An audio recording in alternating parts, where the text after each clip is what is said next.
fans, everybody out there that support the squad across the nation, across the world. Shout out to the UK, a lot of Lions fans there. DVE family, everybody out there. Let's talk some Lions, man. Let's talk some draft and Lions. 2018 draft, Detroit Lions. Number 20th pick. Who do we get? Is it Geis? Is it Landry? Is it somebody we're not expecting? Will somebody fall that we may pick up? Who knows? I definitely will be doing the live stream of the draft. Yes, I will be live streaming. I don't give a damn if they flag me on YouTube or not. As long as I can do it, I'm going to do it. So I'm going to be doing the live stream that night right in front of my TV. And we're going to sit and we're going to watch the draft together and we're going to talk some smack and laugh at other stupid teams. So now that that's out the way, new head coach, new coaching staff. Detroit Lions obviously have some learning to do. I seen Matt Patricia today talking about the guys are so anxious to learn. They just want to know, you know. Obviously, if I was a player, I would say, hey, man, it's Matt Patricia. This is Belichick, right-hand man. We're talking about multiple Super Bowl wins, man. I want to know. Teach me what I need to know. Tell me about myself. What do I need to work on? Anything. But since they haven't been able to do anything intense, you know, it's kind of hard to teach them and throw everything at them like that. So, of course, you know, we got time. And, you know, once they start hitting the real mini camps and the training camp and, you know, everything else, he'll be able to really do something. But right now, not, you know, really a good chance for him to, you know, really put his expectation out there. I'll say that. But the players already are showing, you know, respect. I mean, how could you not respect, you know what I'm saying, Matt Patricia? He's been to where guys are trying to go multiple times. So we'll see what type of coach we got, man. We don't have to worry about an emotionless coach because this guy be on the sideline look like he ready to kill somebody. So it took me a while to get used to his voice being so light like that. I thought he was a grungy, you know how we used to look with the beard, the full beard. But we don't have to worry about the Jim Caldwell, the you know, the stink face, the messing with the radio all game, like the radio is broke or something. We got to worry about, you know, somebody who don't know the rules, because, you know, if anybody can bend some rules, it's the Patriots. So I'm probably sure he knows the playbook through and through. I mean, this guy's pretty smart. He's a rocket scientist. So I don't think we have to worry about losing games to that. Our schedule, now let's get to that. Come right out the gate, Monday Night Football against the Jets. The Lions don't win that damn game, I swear to goodness, I'm going down there, I'm going to slap everybody in that damn stadium. Excuse my French. But, yeah, they got the Jets first. Then you got San Francisco. We got to go to San Francisco. You know, San Francisco still got some building to do. So that's fortunate. But, you know, it's any given Sunday in the league. So I'm not going to overlook no team. But then, you know, the much heralded game against the Patriots. Sunday Night Football, Week 3, Detroit Lions versus the Patriots here at Ford Field. Will not be going to work that night. I mean that day. I'm probably going to try to get a ticket to that game. But you know, the emotion in that game and the excitement is going to be nuts, man. But for us to be on national TV twice in the first 3 weeks is pretty amazing to me. That was a shocker. I did not expect nothing like that. We take the Bears on Thanksgiving, which I really didn't want to see. I want to see the Lions play somebody good on Thanksgiving. I don't want to see the Lions just whoop somebody to death on Thanksgiving. With that being said, of course, they gave us the Packers Week 17 in the Frozen Tundra Bowl. I call it the Ice Bowl between the Lions and the Packers, which is just absolutely ridiculous that we have to go to Lambeau that time of the year. I prefer to go earlier in the year, but to go in week 17, come on, man. It's an ice bowl out there, and it's an advantage to me, I feel. So I'm not going to complain about it. I'm really, they did get Jimmy Graham, but I'm not buying into the Packers. I still feel like they haven't done enough, to be honest. We'll see what they do in this draft, but I honestly feel like they haven't done enough. So the Lions definitely still have a chance to go out and take care of business. As far as the biggest threats on the schedule, obviously, the Patriots. But teams I don't want to see. I don't want to see the Rams. The Rams, you got Dominic Sue and Aaron Donald on the same defensive line. I fear for our quarterback. That's what I fear for our quarterback. I don't want Matt to get hurt, man. Because, if Sue get his hands wrapped around him, Sue is nasty, man. Sue don't give a damn if it's Stafford. Sue gonna put Stafford mask in the damn dirt. So, to deal with that, man, and that squad, man, the Rams is crazy right now. With the additions that they just made. The rich get richer in the NFL. So, don't want to face them dudes. But other teams, we got the Dolphins and the Buffalo Bills, and the Lions better take care of business on these teams, man. They got to beat the teams they supposed to beat. As far as their record, what I think, best case scenario, 11-5. Worst case scenario, 9-7 again. Where I think they'll end up, 10-6. That's the sweet spot. It's still the sweet spot this year as it was last year.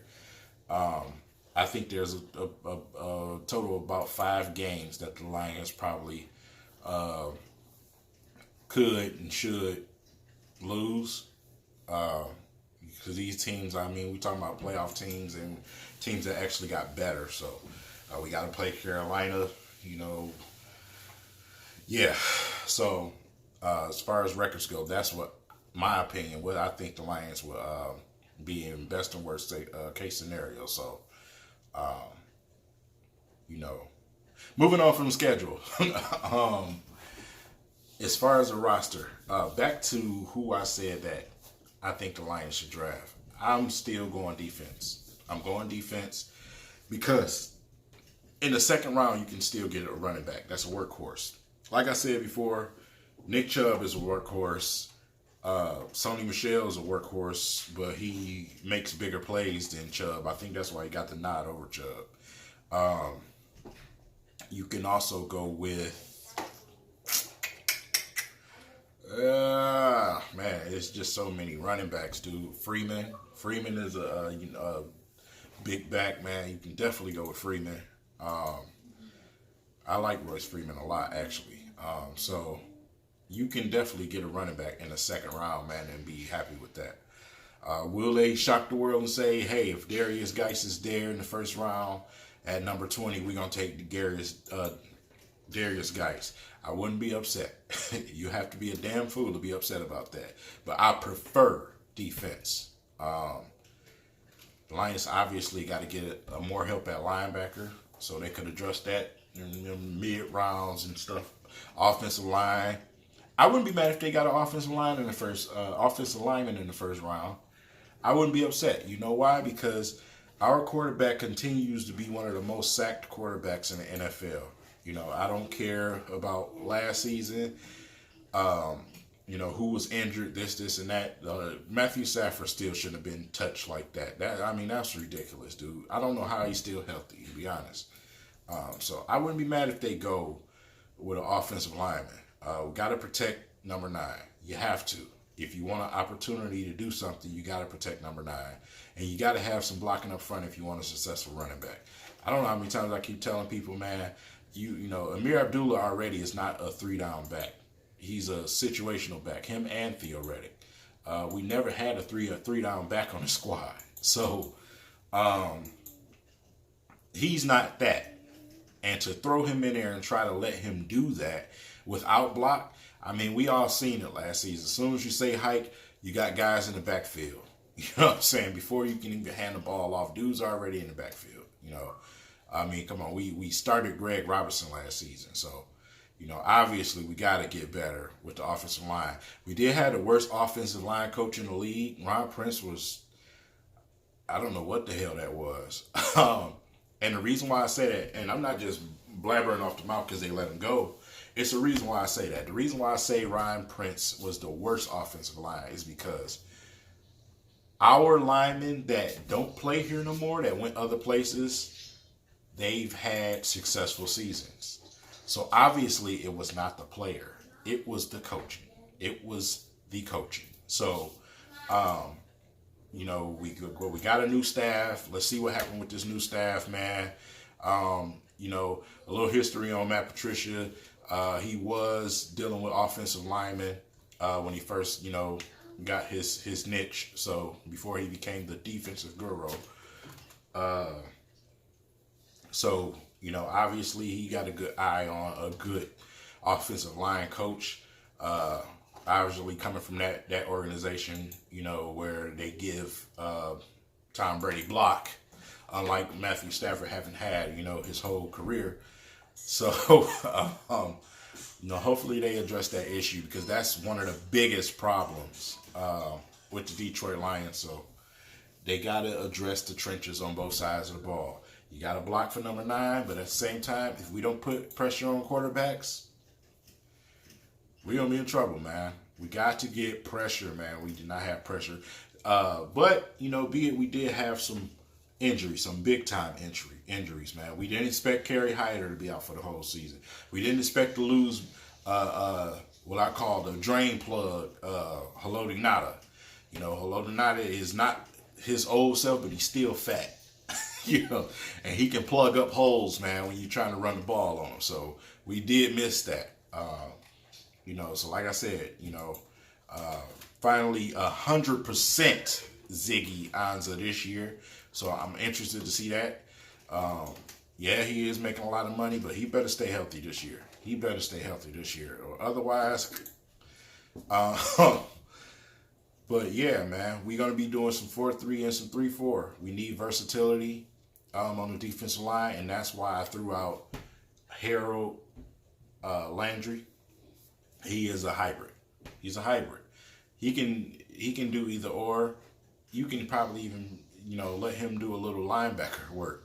So, I mean, this guy, he's versatile. Best hips, you know what I'm saying, as far as coming out in the defensive end class.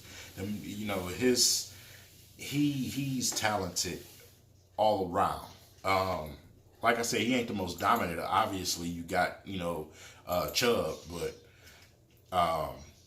he's sound. He's a sound defensive end, and I like that, man. He's versatile. You can move him around. I like versatility players.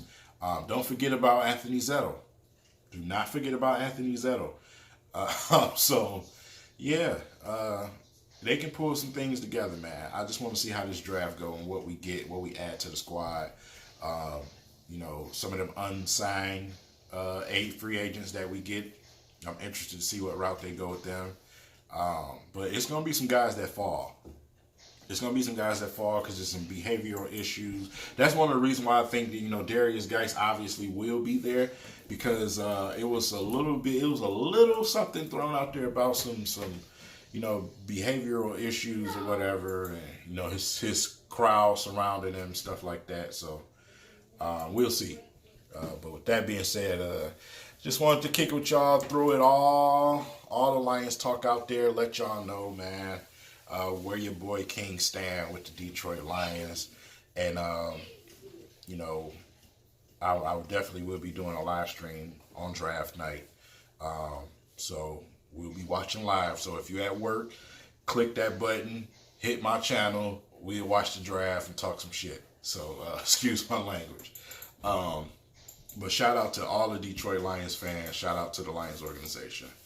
And shout out to my father-in-law, Mr. Charles Goldman. Shout out to you because I know you're going to watch this video. But with that being said, man, it's your boy. Hey, let's get it, man.